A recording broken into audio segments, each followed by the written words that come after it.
Let's talk about climate change. For years, I've been talking to you about this.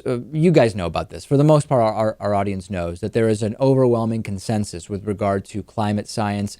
Somewhere between 98% and 99.7% of scientists believe that human activities on this planet are impacting the overall climate. However, that's not 100%. And if you take 100% and subtract 98%, that does leave 2% of scientists who disagree. One of the most commonly cited such climate science deniers is Wei-Hock Soon, who's a scientist at the Harvard-Smithsonian Center for Astrophysics. His story is that variations in the sun's energy explain global warming. Of course, that selective focus on global warming ignores that global warming is only part of climate change, but let's put that aside for a second. Wei-Hock Soon is always on conservative news programs. He has testified before Congress. He's testified in state capitals. He is always mentioned. He is a favorite of the climate deniers as, hey, here's a scientist who agrees with us.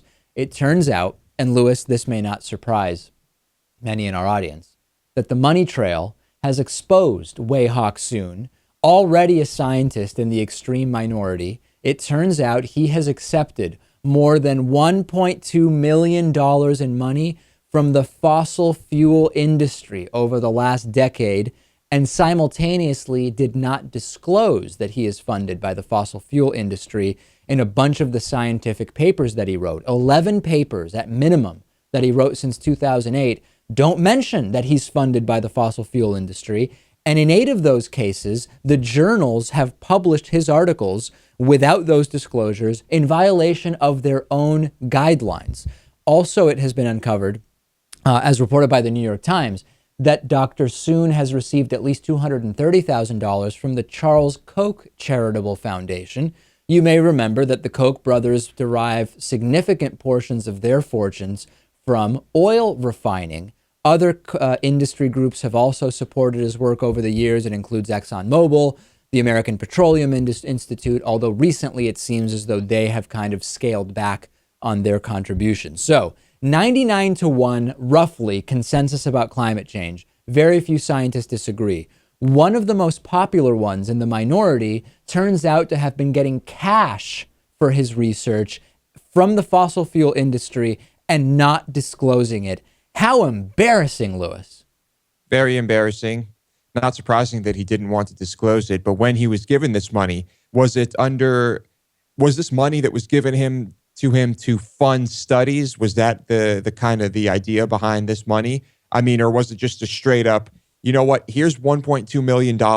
Just do whatever you want and say whatever we want. Well, you know how it is, Lewis, right? Who knows what he was told he was, what was on the record. But we all know how these things work. I was recently at dinner over the weekend with a Ukrainian friend of mine, and we were talking about that story of Russia trying to bribe like an Olympic official with a Picasso or something like that.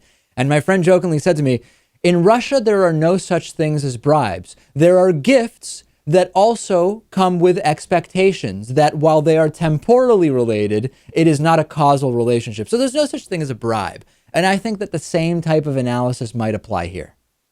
I think with most of the deniers in positions like this scientist, you could probably follow the money to some extent and discover something like this.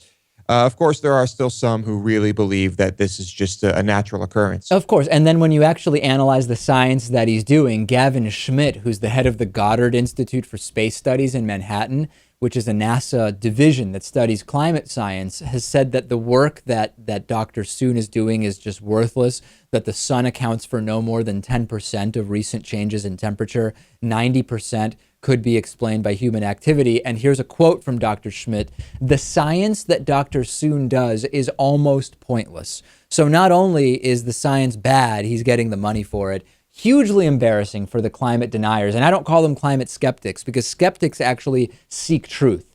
And there is nothing about climate deniers that actually is similar to that of the ancient skeptics and the spirit in which we should really be using that word. If you disagree, tell me on Twitter, twitter.com/dpakman.